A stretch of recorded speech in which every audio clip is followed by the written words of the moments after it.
जी दोबारा शुरू करते हैं हम। तो मैंने आपको बताया है कि सोलो टेक्सोनोमी के डिफरेंट जो लेवल्स है उसके हवाले से हमने बात की थी, ग्रोइंग कम्प्लेक्सिटी के हवाले से कि एक जो लेवल है दूसरे से कम्प्लेक्स है।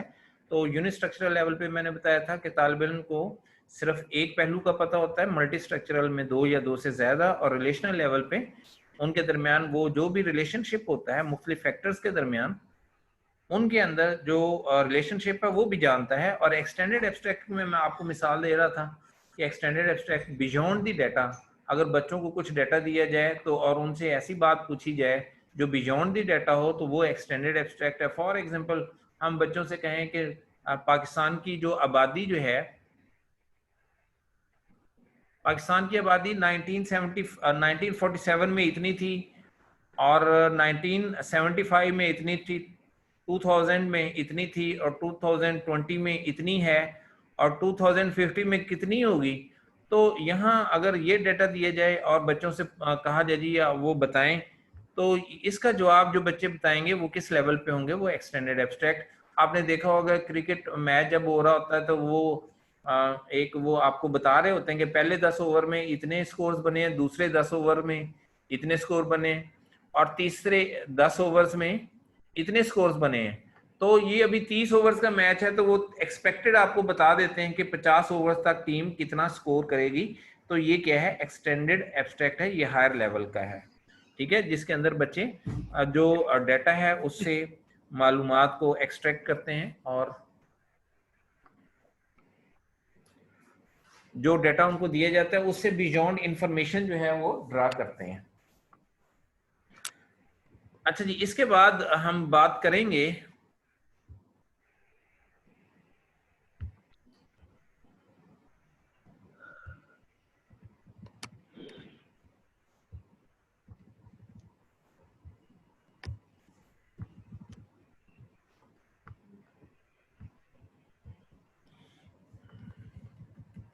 हाँ जी, अब हम कंपैरेटिवली थोड़ा सा लेक्चर मेथड की तरफ आएंगे कि ये लेक्चर मेथड कौन कौन से हैं और क्या सवाल पूछे जाते हैं। तो लेक्चर मेथड में सबसे मेथड्स में सबसे पहले हम लेक्चर मेथड की बात करते हैं, जिसके अंदर इसके 2-3 कैरेक्टरिस्टिक्स के मुतालिक बात करेंगे और इतनी डिटेल में नहीं जाना हमने। ओनली द टीचर टॉक्स, तो ये वो मेथड है जिसमें टीचर वन वे कम्युनिकेशन करता है और स्टूडेंट सामने बैठे होते हैं और टीचर जो है वो बोलता है। तो ये जो है ओनली टीचर टॉक्स, इसमें सिर्फ जो है टीचर जो है वो बात करता है। The students are passive listeners, students बैठे होते हैं, पैसिवली बैठे होते हैं और लिसन कर रहे होते हैं, सुन रहे होते हैं। They do not take any active part, और वो कोई एक्टिव पार्ट इसके अंदर प्ले नहीं करते। और जो है ये वो मेथड है जिसके ज़रिए हम फैक्चुअल इंफॉर्मेशन तलबा तक देते हैं। ये टीचर सेंटर्ड है। टीचर सेंटर्ड से ये मुराद है कि टीचर अपनी मर्जी से जो चीज़ पढ़ाना चाहे पढ़ाता है। टीचर अपनी मर्जी से मौज़ूआत का इंतखाब करता है, क्या पढ़ाना है, कितना पढ़ाना है। ये इन सब चीज़ों का इंतखाब टीचर खुद करता है। इसलिए इसको हम क्या कहते हैं, ये जो है टीचर सेंटर्ड जो है। और ये वो मेथड है जो बच्चों के अंदर जो है कोई क्रिटिकल थिंकिंग वगैरह पैदा नहीं कर सकता।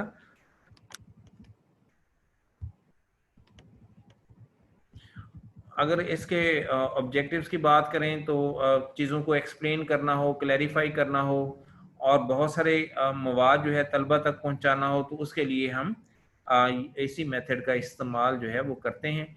इसके अगर स्टेप्स की बात करें तो पहला स्टेप होता है प्लानिंग ऑफ अ लेक्चर, फिर प्रेजेंटेशन ऑफ लेक्चर, फिर इवेल्युएशन ऑफ द लेक्चर। ये इसके फेजेस हैं या इसके स्टेप्स हैं। अच्छा, सिंपल सी बात करते हैं कि लेक्चर मेथड के मेरिट्स क्या हैं। इकोनॉमिकल है, बहुत सारे बच्चे बैठे हुए हैं, 100 बच्चा बैठा हो तब भी आप एक ही टीचर उनको लेक्चर दे सकता है। Saves time. आप मेरे इस लेक्चर से अंदाज़ा लगा लें कि हम जो है सब्जेक्ट जो है, एक सब्जेक्ट पूरा 2-2 3-3 दिन में कवर कर लेते हैं 1 घंटे या 1.5 घंटे की प्रेजेंटेशन में। तो लेक्चर मेथड वो है जिसमें सेव टाइम होता है, अट्रैक्टिव है teachers work become easier, teacher का काम आसान है, कोई एक्टिविटी नहीं है, टीचर ने जस्ट बोलना है और उसका काम हो जाना है। Helps in developing own style, इससे अपना स्टाइल जो है, हर टीचर का अपना स्टाइल जो है वो डेवलप होता है कि अब किस टीचर का कौन सा स्टाइल है। मेंटेन सीक्वेंस, आप सीक्वेंस के साथ बात करते हैं लेक्चर में, जाहिर सी बात आपने कुछ पॉइंट्स बनाए होते हैं, उसके मुताबिक जो है आप तलबा को पढ़ाते हैं, बच्चों को मोटिवेट कर सकते हैं। डेवलप्स रैपर्ड, रैपर्ड का मतलब है बच्चों के साथ आपका एक ताल्लुक बन जाता है लेक्चर मेथड के जरिए, आपका एक ताल्लुक बच्चों के साथ बन जाता है। तो ये कैरेक्टरिस्टिक्स हैं लेक्चर मेथड के। और सबसे इम्पोर्टेंट बात ये है कि ये जो है लेक्चर मेथड जो है एरिस्टोटल ने इसको प्रेजेंट किया है, दिया है। इसके पीछे जो है एरिस्टोटल हैं, अरस्तु का ये स्टाइल है, अरस्तु लेक्चर मेथड के ज़रिए पढ़ाया करते थे। हाँ जी, और इसमें ऐसी कोई बात नहीं है, लेकिन जो चीज़ें मैंने आपसे डिस्कस की हैं कि फॉर एग्जाम्पल ये टीचर सेंटर्ड है, ये फैक्चुअल इंफॉर्मेशन देता है, स्टूडेंट इसमें पैसिव, तो ये चीज़ें आप हर मेथड के लिहाज से सोच सकते हैं कि ये अच्छा लेक्चर मेथड था, ये मेथड है तो इसमें स्टूडेंट एक्टिव है, ये पैसिव है, और ये फैक्चुअल इंफॉर्मेशन को देता है, ये क्रिटिकल थिंकिंग, ये तमाम जितने भी मेथड्स होंगे उनके हवाले से आप ये बात कर सकते हैं। स्टूडेंट्स पैसिव होते हैं। अगर इसके डिसएडवांटेजेस की बात की जाए, अब weak students can not follow, जाहिर सी बात है टीचर इन्फॉर्मेशन देता जाता है, अगर बच्चे स्लो लर्नर्स हैं तो वो टीचर के साथ नहीं चल सकते। Not favourable for development of mental faculties, ये पहले भी हमने बात की है, अगर हम कहते हैं क्रिटिकल थिंकिंग पैदा हो, प्रॉब्लम सॉल्विंग पैदा हो और इसी तरह एनालिटिकल थिंकिंग पैदा हो, तो इस किस्म के जो खसूसियात हैं, इस किस्म के स्किल्स जो हैं वो तलबा में इस मेथड के ज़रिए पैदा नहीं होते। नो लर्निंग बाय डूइंग, बच्चे खुद कुछ नहीं करते, सिर्फ लिसन करते हैं, लर्न करते हैं। प्रीवियस नॉलेज नॉट असेस्ड, इसमें प्रीवियस नॉलेज असेस नहीं किया जाता। फीडबैक भी नहीं मिलता। Individual differences are not cared, सब बच्चों के लिए एक ही मेथड जो है वो अडॉप्ट किया जाता है, हालांकि हर बच्चे की ज़रूरियात मुख्तलिफ है, हर बच्चा दूसरे से मुख्तलिफ है, इस चीज़ का ख्याल नहीं रखा जाता। अथॉरिटेरियन मेथड है, टीचर जो कि इसके अंदर अथॉरिटी होती है कि वो जैसे पढ़ाता है, किस किस्म का डिसिप्लिन मेंटेन करता है, तो ये चूँकि टीचर के ऊपर होता है इसलिए इसको अथॉरिटेरियन मेथड भी कहते हैं। Then there is discussion method. ये डिस्कशन मेथड क्या है? Small group assembles to communicate with each other, ठीक है ना। लेक्चर मेथड में तो हमने बात की थी कि टीचर बोलता है और बाकी सब सुनते हैं, तो डिस्कशन मेथड वो है जिसके अंदर सारे बोलते हैं। तो जितना ग्रुप छोटा होगा उतना ही इफेक्टिव होगा, ताकि सब लोग अगर बोले भी अपनी बारी पे तो सबको मौका मिले, और बहुत ज़्यादा लोग होंगे तो फिर जाहिर सी बात है सब लोगों को मौका नहीं मिलेगा। इसलिए इसके अंदर स्मॉल ग्रुप्स हों तो वो असेंबल होते हैं to communicate with each other, एक दूसरे के साथ बातचीत करने के लिए, ठीक है। Interaction between student teacher, student और टीचर के दरमियान इंटरेक्शन होता है, स्टूडेंट स्टूडेंट के दरमियान इंटरेक्शन होता है। इसके स्टेप्स क्या हैं? सबसे पहले एक टॉपिक जो है उसका इंतखाब किया जाता है और फिर क्वेश्चंस बनाए जाते हैं और टॉपिक की आउटलाइन बनाई जाती है, डिस्कशन का आगाज किया जाता है, बिगनिंग फेज होता है और मिडल फेज और एंड फेज डिस्कशन मेथड में। लेकिन इसमें जो सबसे चीज़ जो आपने जो इम्पोर्टेंट है, जो पूछी जा सकती है, वो ये है कि ये किन मौज़ूआत के लिए इफ़ेक्टिव है, किन सब्जेक्ट्स के लिए डिस्कशन मेथड जो है वो इफेक्टिव है। देखें, साइंसेस में डिस्कशन नहीं होती है, साइंसेस में तो जो भी फैक्ट्स एंड फिगर्स हैं, जो रूल्स हैं, लॉज हैं, प्रिंसिपल हैं, उसमें तो बताया जाता है कि ये रूल ऐसे हैं और उसकी ये एग्जांपल्स हैं, वहाँ पे डिस्कशन की गुंजाइश ही नहीं होती। तो किस मौजू में और किस सब्जेक्ट में डिस्कशन की गुंजाइश होती है? ऐसे मौजूआत जो कंट्रोवर्शियल होते हैं, हिस्ट्री के मौजूआत हैं, वो सबसे ज्यादा हिस्ट्री के मौजूआत जो हैं आज जिनके अंदर कंट्रोवर्सी पाई जाती है। फॉर एग्जाम्पल आप कहते हैं जी कौन सा सिस्टम अच्छा है, डेमोक्रेटिक अच्छा है या अथॉरिटेटिव या डिक्टेटरशिप का सिस्टम अच्छा है, ठीक है। तो जहां पे कंट्रोवर्सी मौजूद है जिन मौजूआत में, उनके लिए ये जो मेथड है बेस्ट वन है। अच्छा जी, फॉर्म्स ऑफ डिस्कशन ये आम तौर पे आता है कि सिंपोजियम क्या है, तो नीचे लिखा होता है। तो ये फॉर्म ऑफ इसकी एक टाइप है डिस्कशन की, सिंपोजियम, जिसमें 2 या 3 लोग जो हैं अपने व्यूज पेश करते हैं और किसी भी टॉपिक के हवाले से जो उसके सब टॉपिक्स बनते हैं। एक टॉपिक है, उसके मुख्तलिफ पहलू हैं, तो हर शख्स एक पहलू के ऊपर बात करेगा और उसके बाद जो है उसके ऊपर डिस्कशन होती है। इसको हम सिंपोजियम कहते हैं। जबकि पैनल डिस्कशन में ऊपर मैंने बात की सिंपोजियम में कि हर बंदा जो है एक एस्पेक्ट के हवाले से बात करता है, तो उसको हम सिंपोजियम कहते हैं। और पैनल डिस्कशन वो डिस्कशन की टाइप है जिसके अंदर तमाम लोग जो हैं, जितने भी लोग पार्टिसिपेट कर रहे होते हैं, वो हर मौजू के हवाले से उसमें बात करते हैं, हर मौजू के हवाले से बात कर सकते हैं। उसके सब जो टॉपिक्स हैं उनके ऊपर अबूर होता है और वो लोग जो हैं फुली तमाम मौजूआत को कवर करते हैं और उस पर डिस्कशन करते हैं। इसको हम पैनल डिस्कशन कहते हैं। आमतौर पर टीवी के ऊपर आप देखते हैं कि पैनल डिस्कशन ही हो रही होती है। अच्छा जी, इनफॉर्मल ग्रुप डिस्कशन वो है जिसके अंदर रूल्स वगैरह पहले से तय ना हो, वो इनफॉर्मल ग्रुप डिस्कशन है। और अगर पहले से सारे रूल्स तय हो जाएं तो ये फॉर्मल ग्रुप डिस्कशन है जी। अच्छा जी, आगे हम चलते हैं। ये डिमॉन्स्ट्रेशन मेथड है, ज़्यादा डिटेल में नहीं जाएंगे, बस जितना एमसीक्यूज आते हैं उतनी की हम बात करेंगे। डिमॉन्स्ट्रेशन मेथड, डिमॉन्स्ट्रेट करना, मुजाहरा करना, दिखाना। तो आमतौर पे इस पे यही एमसीक्यूज आता है। The method in which the teacher shows and explains, ये एक्सप्लेन्स एंड शोज। तो पूछा होता है कि ये कौन सा मेथड है, तो ये डिमॉन्स्ट्रेशन मेथड है। तो डिमॉन्स्ट्रेशन मेथड वो है जिसमें टीचर चीज़ों को दिखाता है और एक्सप्लेन करता है।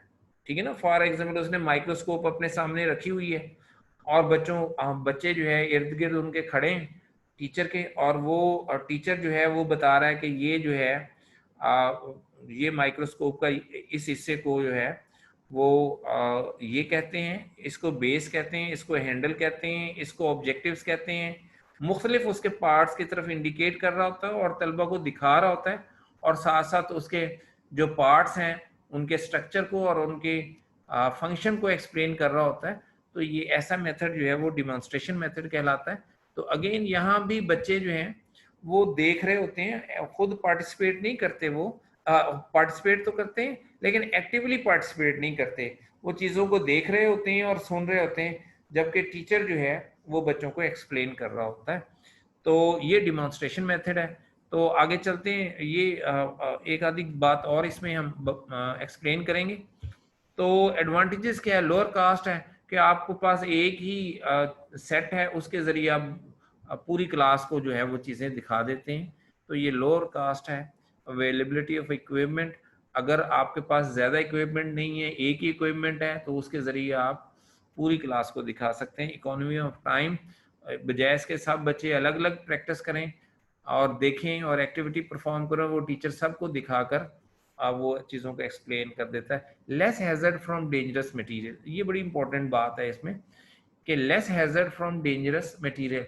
अगर फॉर एग्जाम्पल बच्चे कोई ऐसा एक्सपेरिमेंट कर रहे हैं जिसके अंदर इलेक्ट्रिसिटी इन्वॉल्व है, बिजली वगैरह के जो है कोई एक्सपेरिमेंट है, तो बजाय इसके कि हम बच्चों को वो कहें कि जी आप इस तरीके से इसको परफॉर्म करें और खुदा ना खास्ता कोई मसला हो जाए, तो उसका ये है कि टीचर खुद इसको परफॉर्म करे, बच्चों को दिखा दे, तो बच्चे जो है वो सेव हो सकते हैं।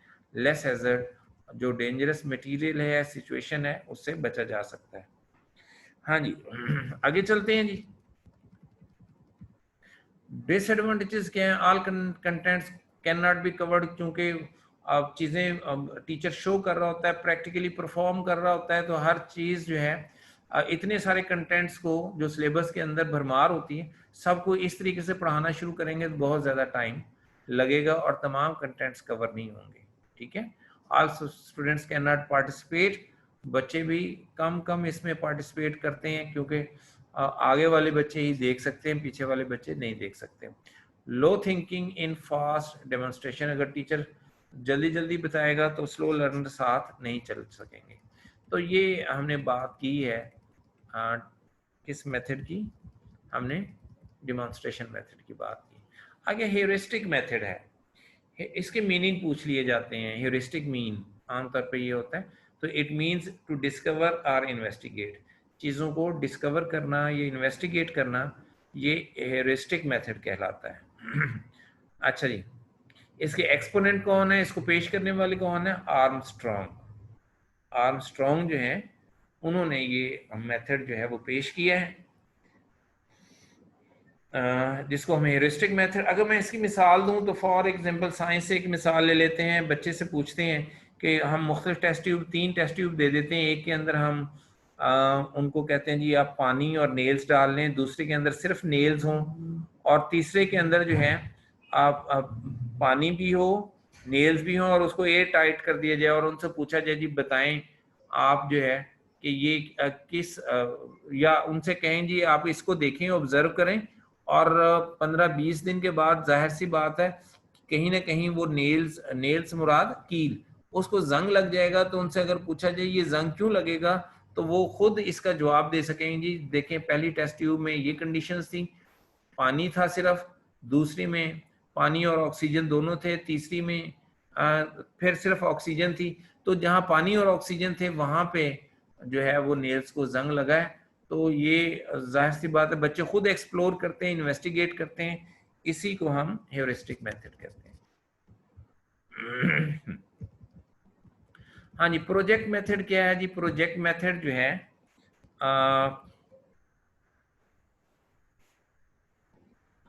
ये एक असाइनमेंट है जो बच्चों के ज़ूम में लगाई जाती है प्रोजेक्ट की सूरत में। फॉर एग्जांपल मैं एक छोटी सी मिसाल देता हूँ कि बच्चों को कहा जाए कि वो स्कूल के अंदर एक ख़ास एरिया उनको दिया जाए और उनसे कहा जाए जी ख़ास किस्म के प्लांट्स हैं वो ग्रो करें। तो उसमें फिर वो देखते हैं जी बच्चे सीखते हैं कि वो जो है सीड्स कब ग्रो करने हैं, कितने ग्रो करने हैं, कब पानी देना है, कब गोडी करनी है, दूसरी दफ़ा पानी कब देना है, किस तरीके से पौधे ग्रो होते हैं, ग्रो हो रहे होते हैं। तो ये प्रोजेक्ट मेथड में बच्चे बहुत कुछ सीखते हैं। तो रियल लाइफ प्रोजेक्ट भी दिए जा सकते हैं, ये जो मैंने अभी मिसाल दी उसके साथ साथ स्कूल्स के अंदर आप देखते हैं कि क्लासेस को प्रोजेक्ट दिए जाते हैं। बाज़ औकात क्लास को कहा जाता है कि जी अपने रूम को ब्यूटीफाई करें और इसको अच्छा, और एक कंपटीशन जो है वो करवाया जाता है और कहा जाता है कि देखते हैं कौन सी क्लास जीती है। तो तमाम क्लासेस जो है अपने अपने जो रूम्स हैं उसको, क्लासरूम्स हैं उनको डेकोरेट करते हैं। तो ये भी एक प्रोजेक्ट मेथड की मिसाल है।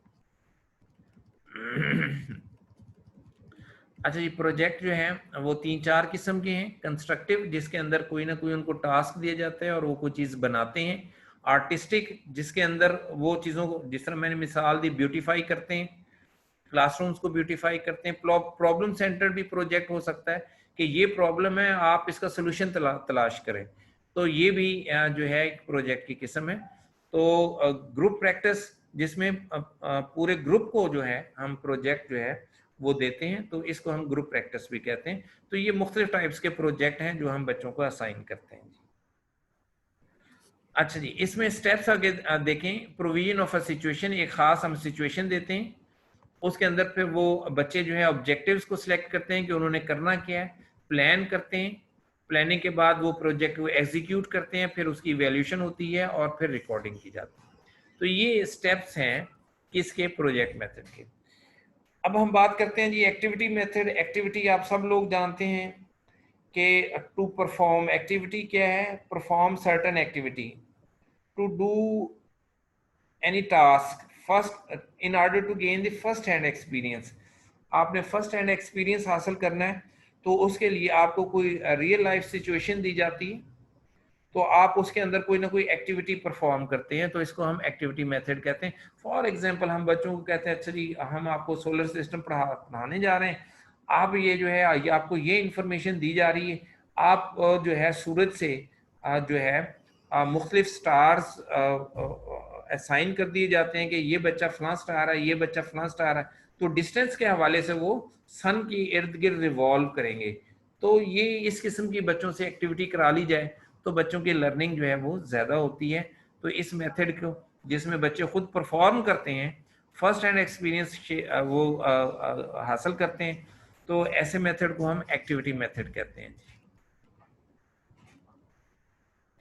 अच्छा जी, 2-3 टाइप्स हैं जी, different types of activities. Exploratory, जिसके अंदर हम इल्म हासिल करते हैं, नॉलेज गेटिंग, कंस्ट्रक्टिव जिसके अंदर हम एक्सपीरियंस हासिल करते हैं, और एक्सप्रेशनल जिसमें हम प्रेजेंटेशन देते हैं किसी न किसी एक्टिविटी में। तो ये इसकी 3 टाइप्स हैं जी।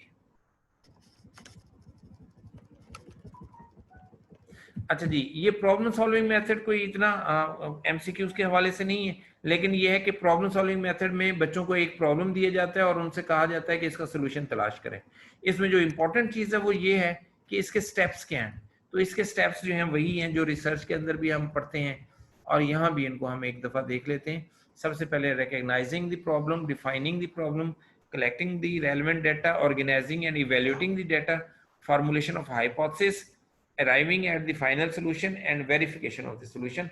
ये मुख्तलिफ किताबों में आप देखेंगे मुख्तलिफ जो है स्टेप्स जो है इसके दिए होते हैं, और ये स्टेप्स जो है आपने जहन में रखने हैं किस हवाले से,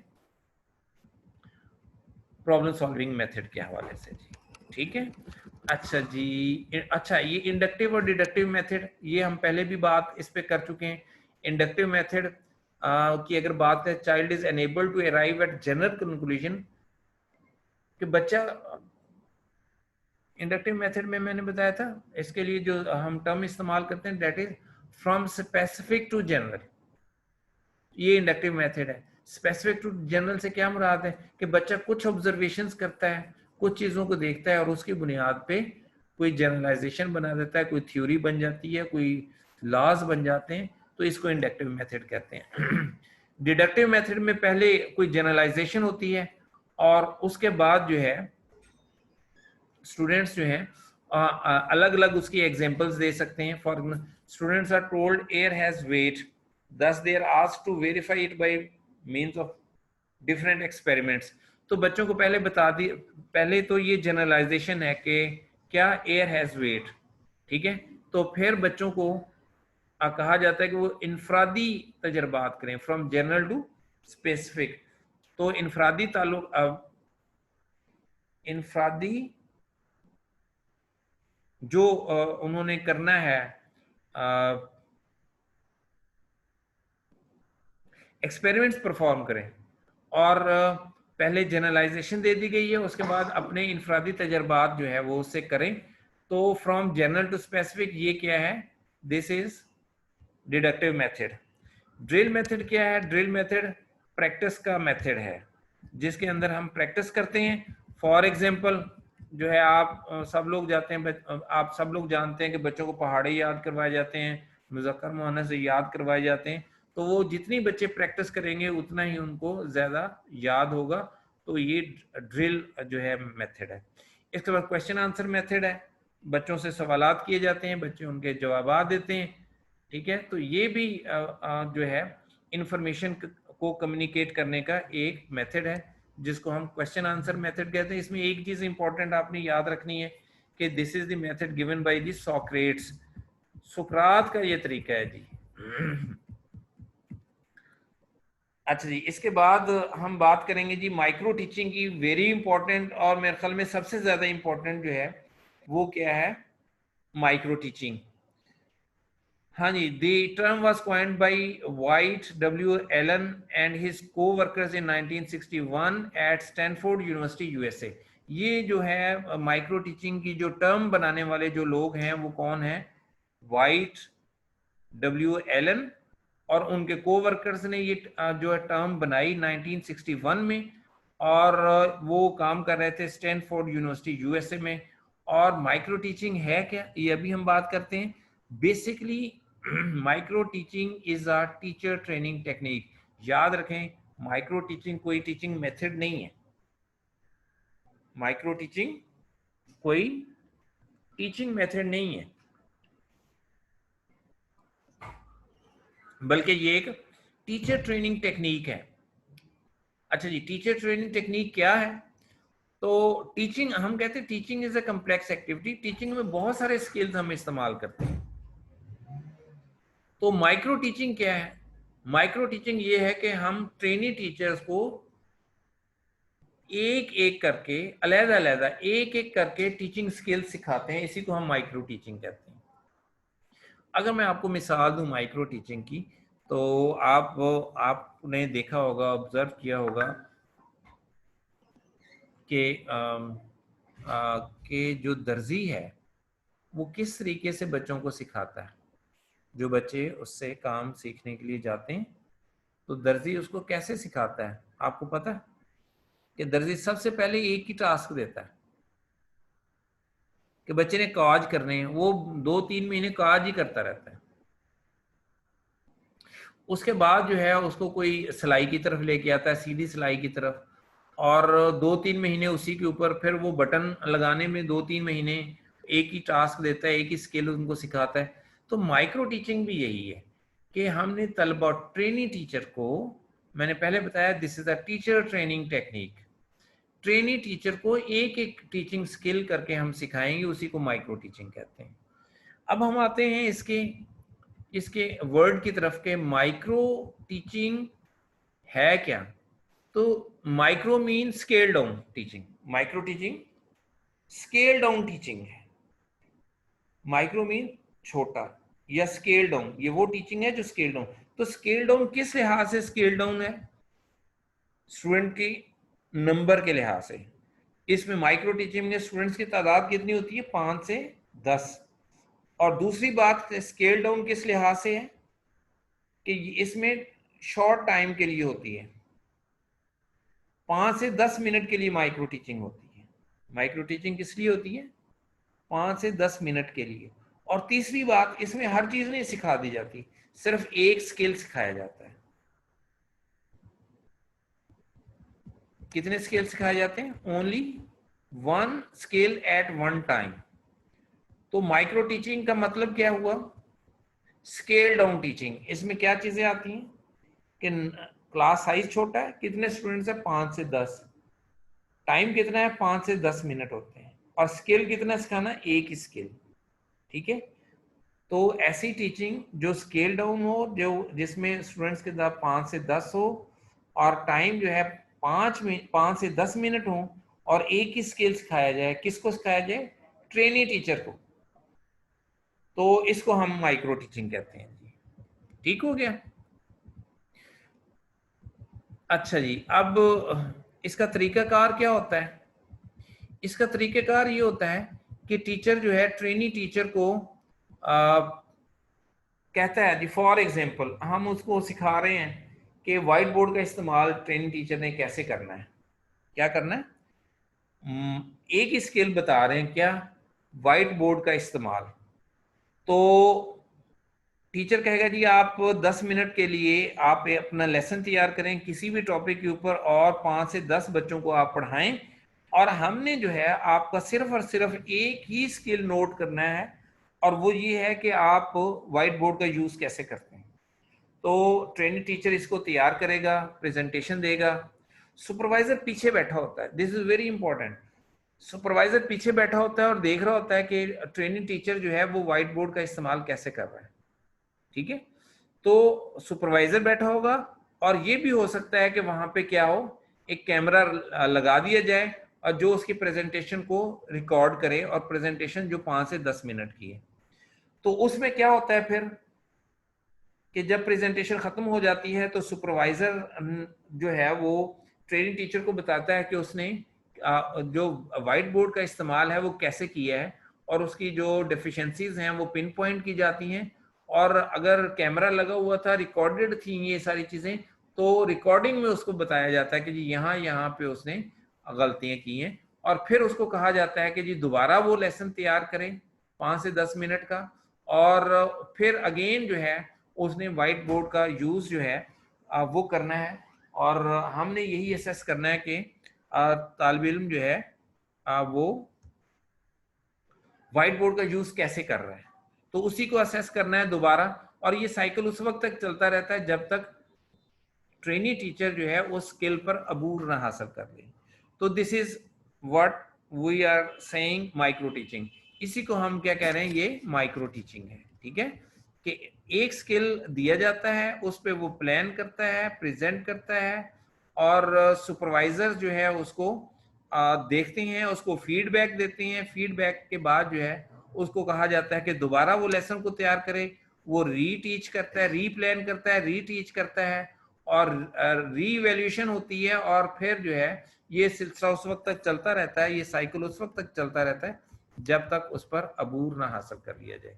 अच्छा, ये माइक्रो टीचिंग के हवाले से हमने बात की है, ये इंपॉर्टेंट है, इसको देखें और इसके साइकिल को भी देखें। अच्छा, टीचिंग स्किल्स हमने कहा था कौन कौन से टीचिंग स्किल्स हैं जिस पर एक एक करके तलबा को सिखाया जाता है। उसमें के सबक का आगाज कैसे करना है, इंट्रोडक्शन कैसे करना है, चीज़ों को एक्सप्लेन कैसे करना है, लेसन का इख्तिताम कैसे करना है, और इस तरह के दूसरे क्वेश्चनिंग कैसे करनी है, प्रोबिंग कैसे करनी है, ये सारी जो स्किल्स हैं ये माइक्रो टीचिंग के जरिए तलबा को या ट्रेनिंग टीचर्स को सिखाए जाते हैं। थैंक यू वेरी मच जी, आज के लिए इतना काफ़ी है। और कल से आप वैसे शेयर भी करें, और मैंने पहले भी आपको बताया वो आपका टेस्ट होगा। तो पहला जो टेस्ट है कल का दिन हम छोड़ देते हैं, या कल के दिन के लिए आप रख लें, पहले 50 MCQs में से टेस्ट होगा, उसकी तैयारी करें, ऑनलाइन ही आपसे ये टेस्ट लिया जाएगा जी, ठीक है।